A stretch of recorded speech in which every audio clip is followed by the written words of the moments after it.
keempat, kita sudah ngadain workshop itu kurang lebih 3 kali. Jadi ini workshop kita yang keempat. Yang pertama ada dari Petra, kedua kemudian ada dari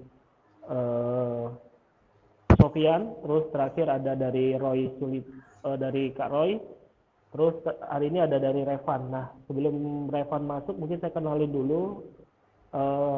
Saya akan di sini sebagai moderator teman-teman semua. Kenalkan, nama saya Jonathan Saputra. Di Patau saya bantu-bantu dari segi untuk ngurusin secara organize anggota maupun yang lainnya seperti itu.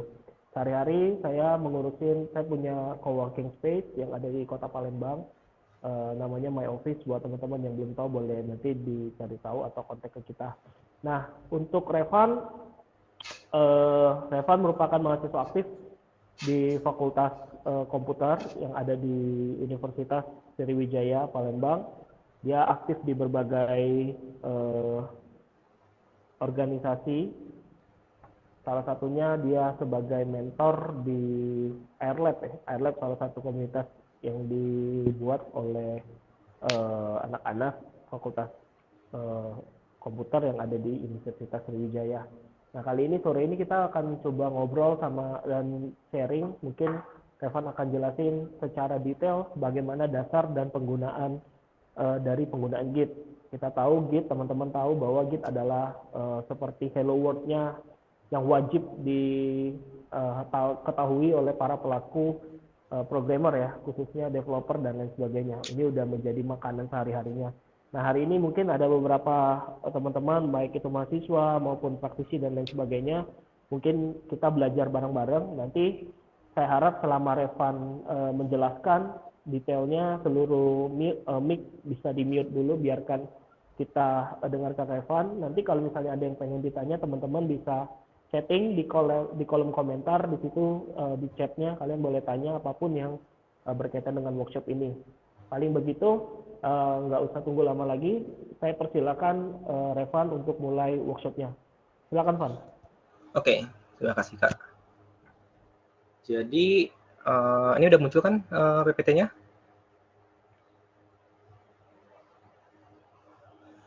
Videonya, Van. Coba di close dulu videonya. Udah ya? Oke, sip. Aman, Van. Oke. Silakan. Jadi tema workshop kali ini yaitu adalah dasar dari Git dan juga bagaimana mengimplementasinya. Di sini aku bakal menjelaskan dari hal yang paling dasar. Jadi aku minim banget ngoding di sini. Aku bakal ngeliatin gimana itu Git berdasarkan yang paling mudah. Oke, langsung ke materi paling pertama, yaitu adalah pengenalan dari Git. Apa sih Git itu? Git sering dikenal sebagai Software Version Control System atau VCS yang paling populer. Software Version Control System atau VCS adalah sistem yang membantu kita mendokumentasikan kode kita dan juga mengelola setiap perubahan yang kita buat. Sehingga apabila ketika kita melakukan perubahan pada kode dan perubahan tersebut tidak sesuai dengan yang kita inginkan, kita dapat kembali ke versi kode sebelumnya dengan sangat mudah. Nah, jadi biar lebih gampang, kita lihat aja nih apa yang dilakukan oleh Git sebenarnya. Pertama, Git mencatat setiap perubahan pada pekerjaan kita. Ketika kita membuat suatu pekerjaan atau ada project, kita akan membuat yang namanya repository. Nah, repository itu sebenarnya simpelnya sama kayak kita buat folder. Nah, folder ini di dalamnya itu ada banyak file yang berkaitan dengan pekerjaan kita. Nah, jadi nama kerennya si folder ini nih, itu adalah repository. Sama kayak skripsi juga, folder skripsi. Di dalamnya itu ada banyak file yang berkaitan dengan pekerjaan kita. Si folder ini, itu namanya repository.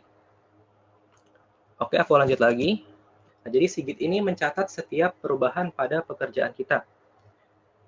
Pertama, kita membuat repository, kayak membuat folder, terus diawali dengan membuat file. Di sini contohnya. Lalu kita melakukan perubahan pada file tersebut. Kita menambahkan baris pada file tersebut, Git akan mencatat perubahan tersebut.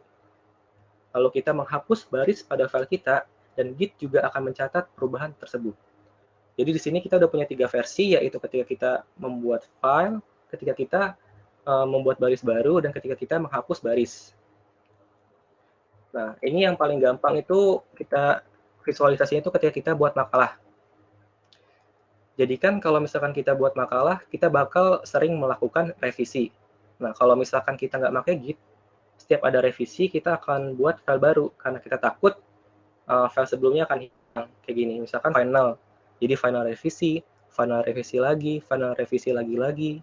Nah, jadi setiap ada revisi, kita akan buat file baru. Nah, hal ini yang bakal buat kita jadi ribet kalau misalkan udah makin kompleks, udah makin banyak, kita bakal bingung yang mana versi sebelumnya, yang mana yang benar, yang mana yang salah. Nah, kalau misalkan kita pakai Git, setiap perubahan dicatat, cukup satu file aja, tapi setiap perubahan yang dilakukan akan dicatat oleh Git. Kita dapat memilih nih versi mana yang benar dari file kita. Bisa dimulai dari file yang awal, atau file kedua, atau file ketiga, file keempat, file kelima, file tetap sama, cuman versinya aja yang berbeda dan isinya. Dan itu dicatat oleh Git. Lanjut lagi yang kedua, yaitu mensinkronisasi pekerjaan pada tim. Tadi udah ngomongin repository nih. Jadi sebenarnya Git menyimpan repository kita pada database-nya di internet. Itu dinamakan remote repository. Nah, setiap orang bisa mengakses repository yang ada di internet ke komputer mereka atau local repository, dan semua orang bisa mendapatkan repository yang sama berdasarkan repository yang ada di internet. Ketika orang melakukan perubahan pada repository tersebut, kalau di sini yang orang pertama menambah baris paling awal, di orang kedua menambah baris paling akhir, yaitu dia sama dengan 4, Git mampu mensinkronisasi setiap perubahan tersebut. Tidak hanya itu, perubahan tersebut menjadi perubahan yang sentral, dan orang bisa kembali menyalin repository yang ada di remote lagi. Jadi perubahan tersebut bisa berpengaruh ke repository-repository orang-orang lain, nggak cuma komputer kita aja. Yang ketiga yaitu Git bisa melakukan testing tanpa takut kehilangan versi original. Nah, ini berkaitan banget sama kita lagi mengembangkan suatu aplikasi atau kita lagi buat project. Aku ibaratin kalau misalnya kita lagi buat website. Aku pengen buat satu fitur. Nah, ketika kita buat satu fitur, kita bakal takut nih, apakah fitur yang kita buat ini bakal gagal atau nyebabin website kita jadi down. Nah, kalau misalkan kita pakai Git, kita bisa kembali ke versi original tanpa harus takut kehilangan kode asli kita. Ataupun kita bisa menjadikan kode dengan fitur baru tadi menjadi kode utamanya ataupun versi utamanya. Dan itu semua dicatat oleh Git. Nah, ini udah aku singgung sebelumnya juga, kembali ke versi kode sebelumnya. Git bisa dengan mudah kembali ke setiap perubahan yang kita inginkan. Kalau di sini contohnya, dia kembali ke perubahan di mana si file itu ditambah baris 1.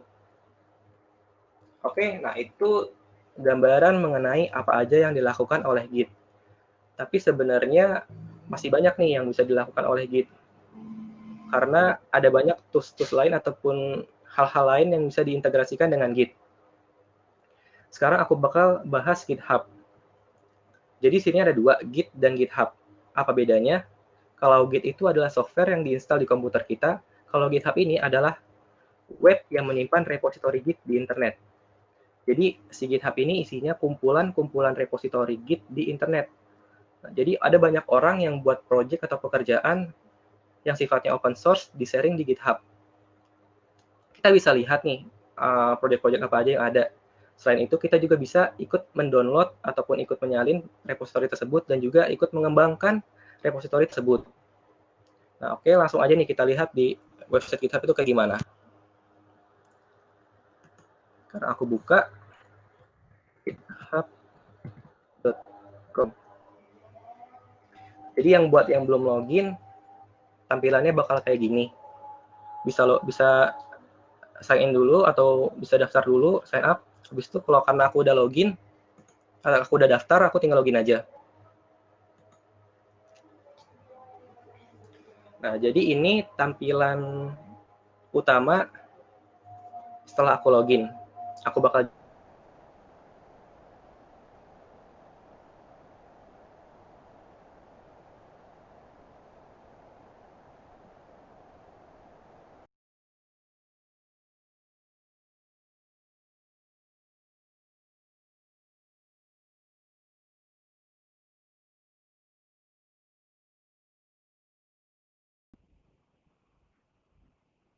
Putus ya.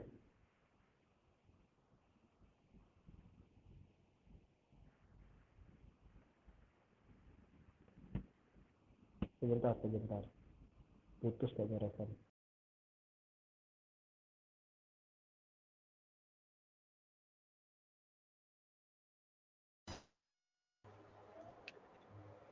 Implementasi pertama itu gimana sih kita buat repository di GitHub.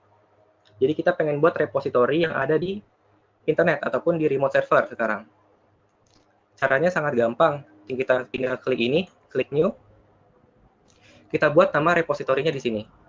Sini aku pengen buat project. Van, sorry Van. Ya, Kayaknya terputus deh screen view-nya. Tadi terputus Revan soalnya. sampai di mana Kak tadi? Kayaknya share screen ulang deh. Dari mana Kak?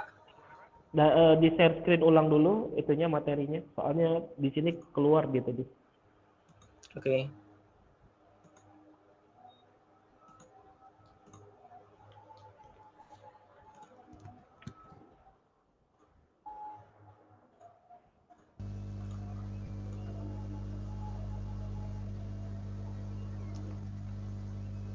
Udah ada Kak? Bentar ya, lagi loading. Tadi batas homepage-nya GitHub, Van. GitHub ya? Iya, sampai di homepage-nya ya, halaman depan belum after Revan login tadi jelasin. Sebentar ya, ini belum muncul.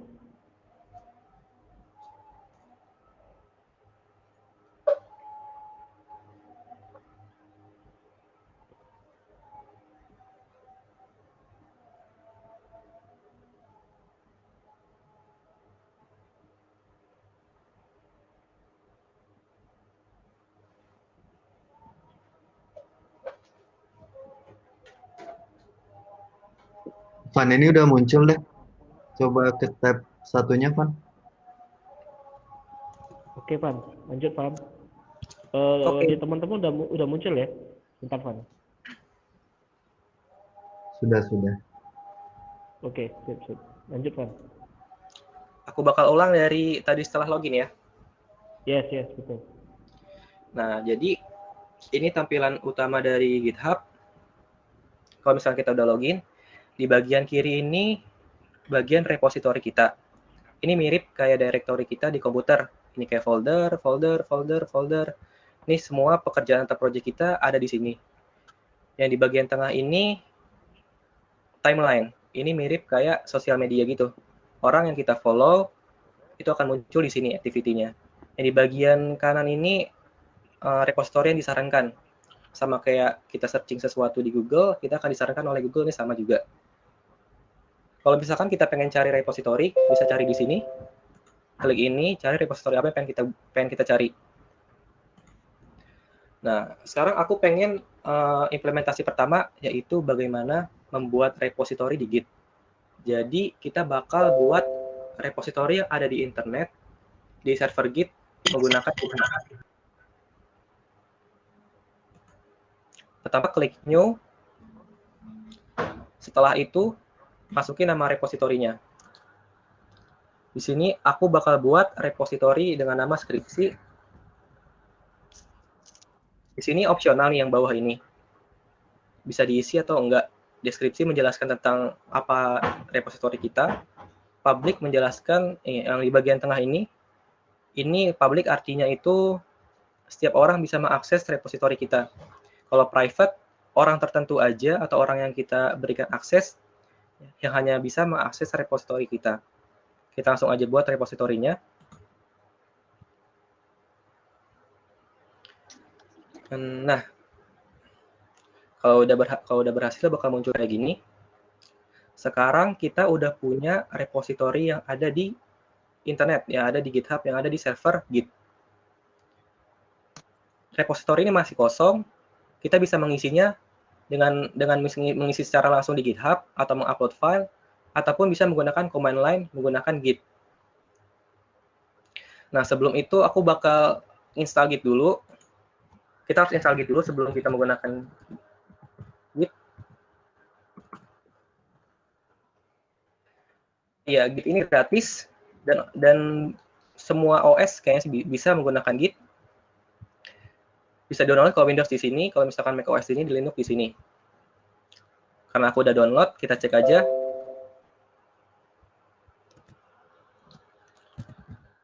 GitHub itu berbasis Command Line Interpreter atau CLI. Kita mengaksesnya dengan menggunakan Git itu berbasis CLI. Kita dapat menggunakan CMD. Buat ngecek apakah Git udah terinstall, bisa tinggal panggil aja Git di CMD kita. Kalau udah terinstall bakal muncul kayak gini.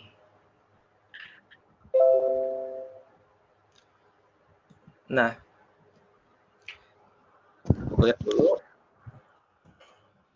Oke, sekarang kita udah punya satu repository yang ada di internet. Aku udah buat repository dengan nama skripsi di server di GitHub.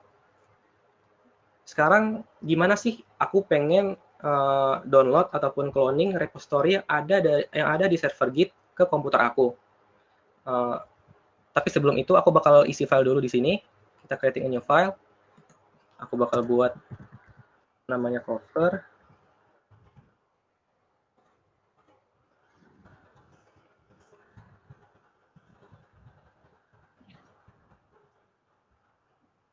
Si commit ini kayak label yang menandai perubahan yang kita lakukan. Initial version misalnya. Oke, jadi sekarang aku udah punya repository dengan isi cover.txt. Sekarang aku ingin mendownload repository yang ada di remote server yang ada di GitHub ini ke komputer aku. Caranya itu kita akan belajar perintah pertama, yaitu git clone. Kita akan belajar git clone. Apa sih git clone itu?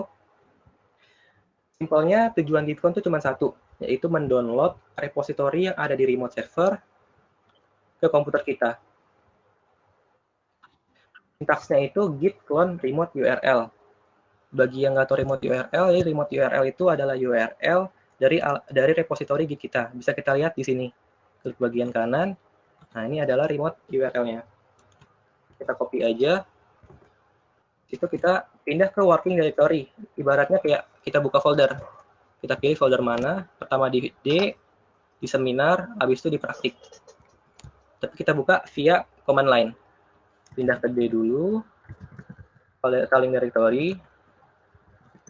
Pindah ke folder praktik. Nah, sekarang udah ada di folder praktik. Nah, ini folder praktik masih kosong ya. Sekarang aku bakal cloning repository yang ada di internet, yang ada di GitHub ke komputer aku. Dengan sintak git clone sama tadi remote URL-nya. Oke. Setelah berhasil, nah itu akan muncul repository yang udah kita clone. Kita masuk ke repository-nya. Kita lihat. Nah, itu udah ada filenya, cover.txt. Aku buka juga di sini. Nah, jadi sekarang kita udah punya repository di lokal atau lokal repository berdasarkan repository yang ada di internet ataupun ada di GitHub atau di remote server. Jadi itulah cloning. Sekarang kita bakal belajar gimana cara mencatat perubahan yang ada di repository kita, ataupun kita akan melakukan perubahan di sini. Ini berkaitan banget sama dua perintah selanjutnya, yaitu git add dan git commit. Jadi aku bakal jelasin dua konsep ini dulu, baru masuk ke praktik. Jadi apa itu git add? Git add itu adalah suatu perintah untuk mencatat perubahan yang ingin kita catat. Tapi belum kita simpan, baru dicatat doang. Misalkan kayak gini. Kita udah cloning file dari remote server ke lokal komputer kita. Habis itu kita melakukan perubahan, yaitu penambahan baris baru. Kita panggil git add. Nah, perubahan tersebut akan dicatat, tapi belum disimpan, masih dicatat doang. Bagaimana menyimpannya? Kita akan menggunakan git commit. Jadi setelah kita menambahkan baris baru, kita tambahkan, kita ingin catat, kita panggil git commit. Lalu perubahan tersebut akan menjadi suatu versi baru dari repository kita. Di mana repository kita awal yaitu ini, yang mas 1, 2, 3, 4. Repository yang kedua, versi repository baru kita ketika kita menambahkan baris baru di sini. perintahnya itu git commit /m message atau pesan kita. Aku bakal praktikin aja gimana git dan git commit. Nah, sebelumnya di sini aku udah nyiapin file. Nah, ini file yang praktik kita. Ini file yang isinya file skripsi. Aku copy semua, pindahin ke repository aku. Paste. Itu kita lihat di command line. Nah, kita lihat dulu pakai git status. Sekarang tuh udah dikasih tahu informasi bahwa kita udah ada beberapa file yang belum dicatat oleh Git, bab 1 sampai kata pengantar. Sekarang kita pengen nyatet nih, beberapa file aja. Aku pengen nyatet file daftar isi, git add, aku catat untuk di save nanti. Habis itu aku pengen catat lagi, kalau kita cek lagi git status, apa yang terjadi. Nah, ini file ingin kita catat, masuk ke sini, namanya itu staging area. Habis itu kita panggil lagi, kita catat yang kata pengantar, kita cek lagi. Nah, sekarang udah ada 2 file yang ingin aku catat, yang ingin aku jadikan satu versi. Kita panggil git commit untuk menyimpan perubahan tersebut. Git commit /m pesannya, pakai petik 2, kalau misalnya pakai petik 1 bisa error nanti. Ini pesannya heading, daftar isi, dan kata pengantar misalkan. Nah, ini udah berhasil. Kita sekarang udah punya kondisi kayak gini.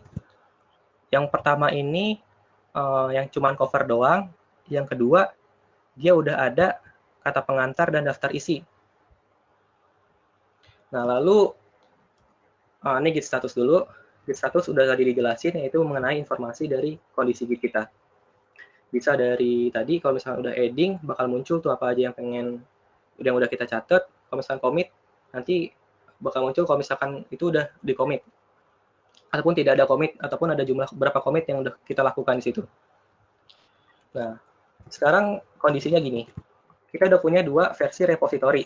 Pertama, repository yang ada di remote dengan commitnya itu cuman ada cover doang, dan repository yang ada di commit dengan yang udah ada daftar isi dan kata pengantar yang udah kita catat. Sekarang gimana caranya aku pengen nge-update repository yang ada di remote atau yang ada di GitHub dengan repository yang ada di lokal aku. Jadi caranya itu kita bakal menggunakan git push. Git push itu fungsinya dia akan mengupdate repository yang ada di remote berdasarkan repository yang ada di lokal kita. Kalau aku langsung coba aja di sini. Aku cek dulu ya. Ini masih yang ini repository lokal aku udah aku masukin isi dan kata pengantar tadi. Dan di sini masih cuman cover doang. Kita panggil git push.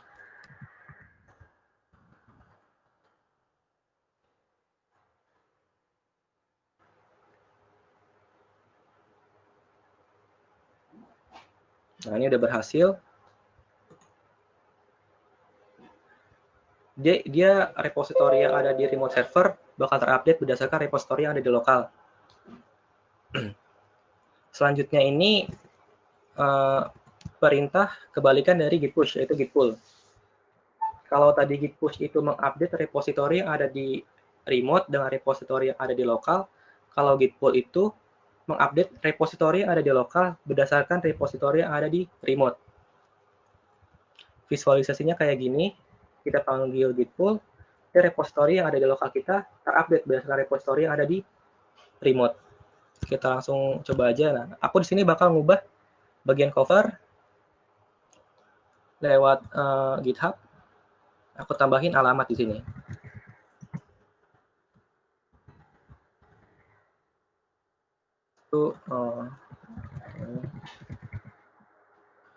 Nah, ini commit ini harus diisi sebagai informasi mengenai perubahan apa yang kita lakukan.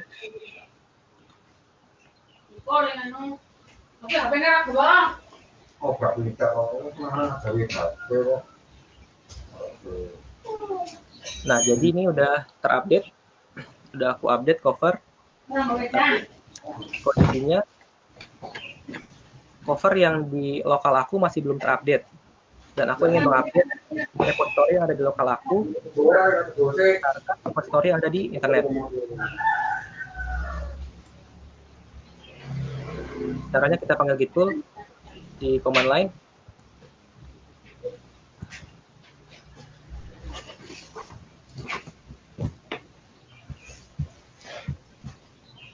Nah, di sini dikasih informasi updating file cover.txt.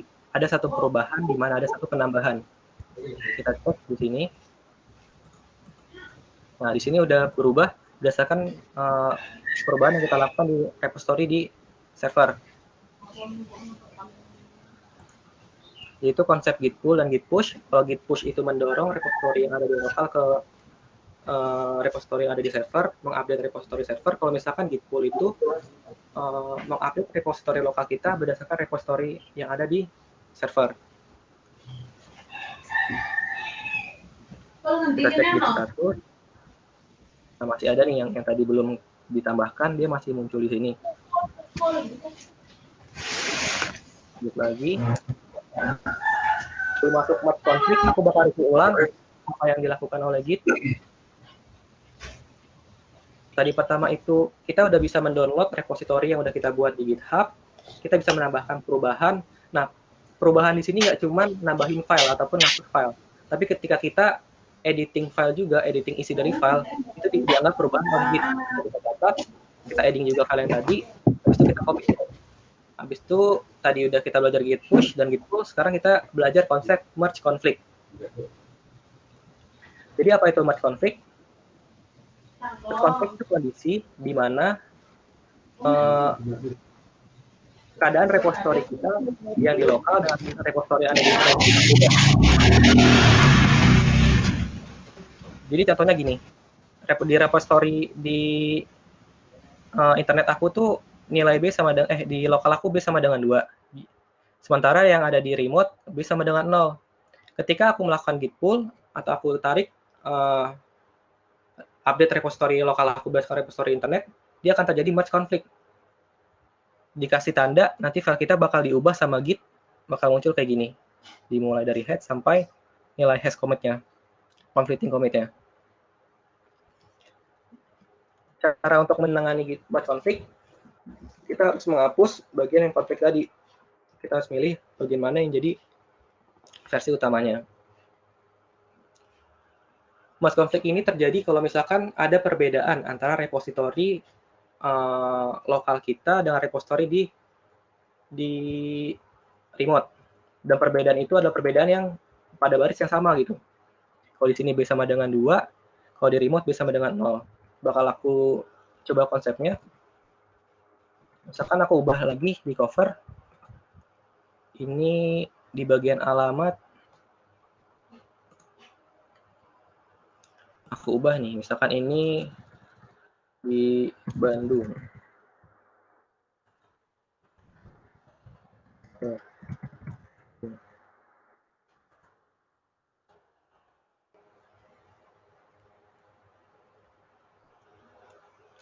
Lalu aku mengupdate repository di lokal aku juga.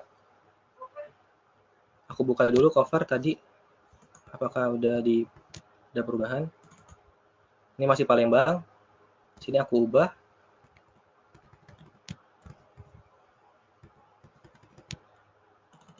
Ini jadi di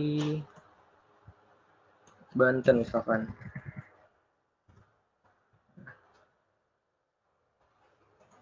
Terus itu kita tambahkan perubahannya, kita catat dengan git add dan git commit. Git add, cover. Nah, kalau misalkan setiap perubahan itu mengacu pada file yang sama gitu. Jadi git add cover itu berarti kita ingin mencatat perubahan yang ada pada file cover. Kita cek di git status.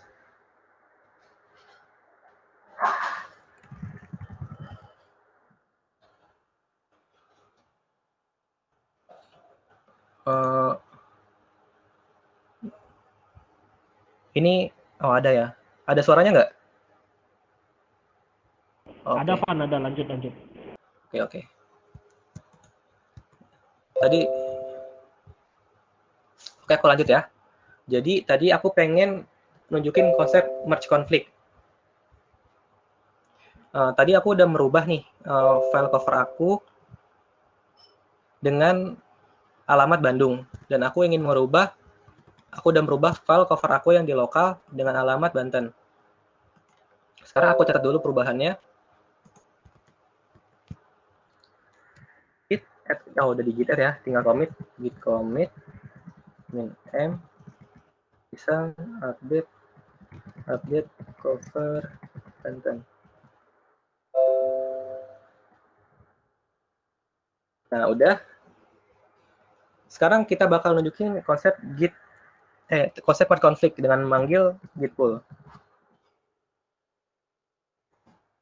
Nah, dia muncul nih. Ada konflik, yaitu pada file cover.txt. Kita buka aja file cover.txt-nya. Nah, di sini dikasih tanda. Kalau misalkan ini ada perbedaan alamat yang ada di lokal kita dengan alamat yang ada di remote kita. Cara buat nanganin merge conflict ini, caranya itu kita pilih aja conflicting mana, apa yang nyebutnya ya, baris yang sesungguhnya yang pengen kita jadiin versi aslinya, kita simpan. Habis itu kita adding lagi, git add cover.txt, git commit m solve merge conflict.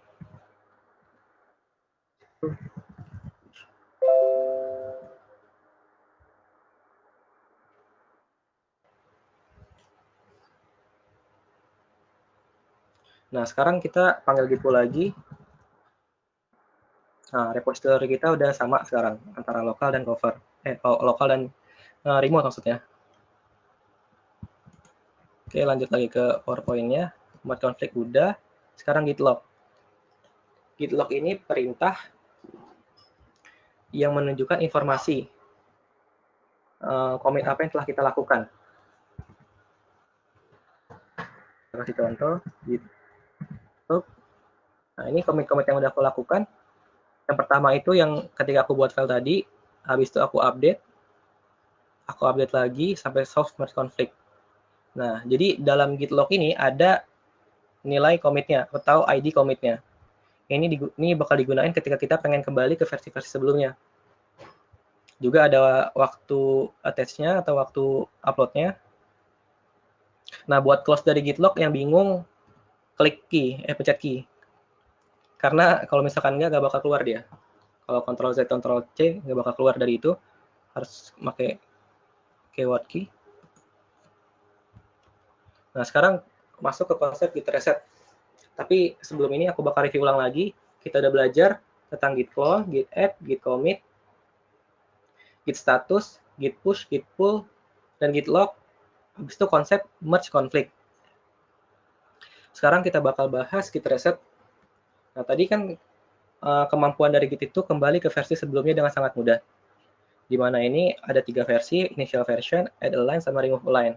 Kita pengen balik ke versi dari yang add line doang, ataupun menghilangkan yang remove line.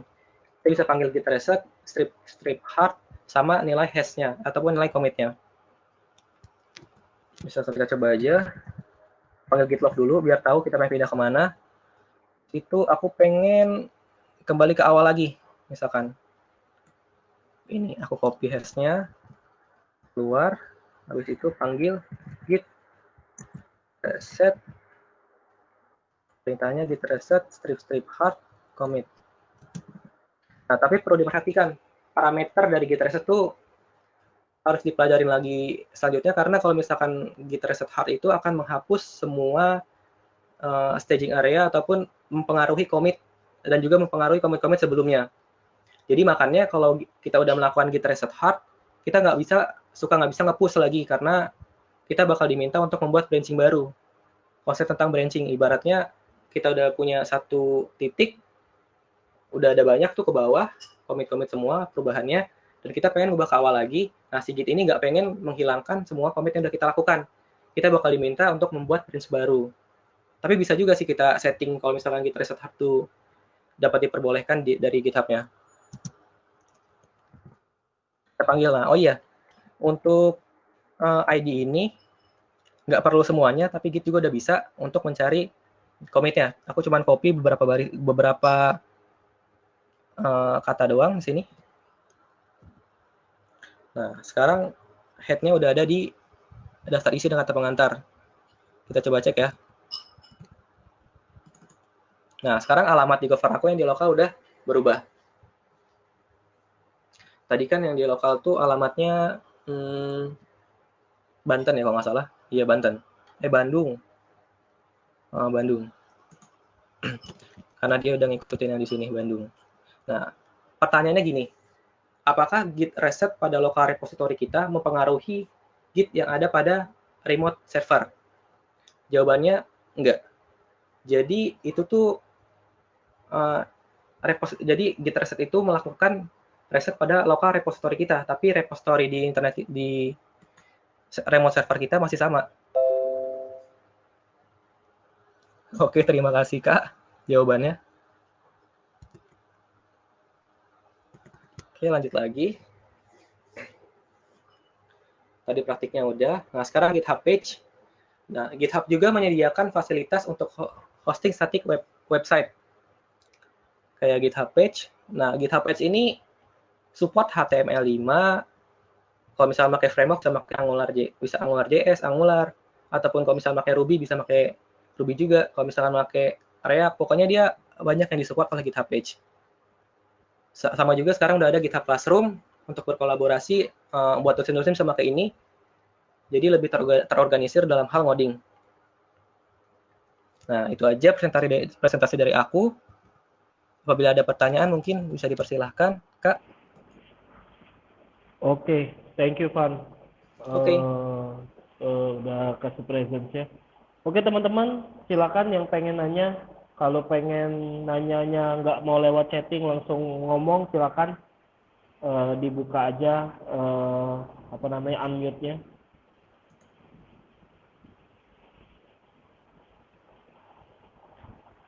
Kita tunggu teman-teman yang pengen nanya, silakan. Lumayan ada sekitar 39 ya, 40 lah kurang lebih ya. Tadi ada yang 40 sempat. Oke, Sutrisno, silakan mau nanya apa?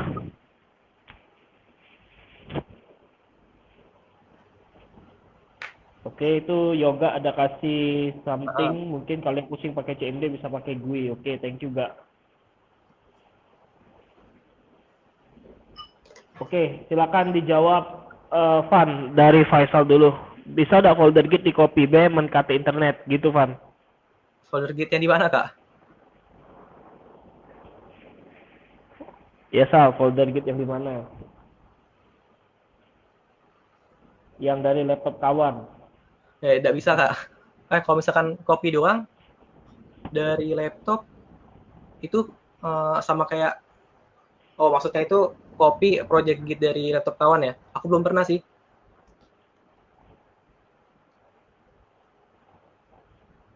Yes. Bisa ya. Betul. Oke, flash disk. Oke. Thank you, Arif. Udah bantu. Tadi Sutrisno mau nanya, silakan mau nanya, Sutrisno. Apa yang mode? Pakai disket, asem. Woi, yang senior. Saya kurang paham dikit. Ya. Oke, ini ada yang nanya, wakil kegunaan Git biasanya diimplementasikan dalam hal apa saja selain project coding? Silakan, Van. Kegunaan Git bisa diimplementasikan dalam apa saja selain project coding.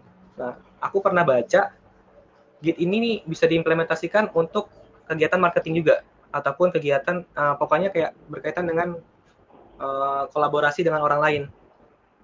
Jadi bisa kayak kolaborasi antar tim, pekerjaan-pekerjaannya via Git. Jadi nggak cuma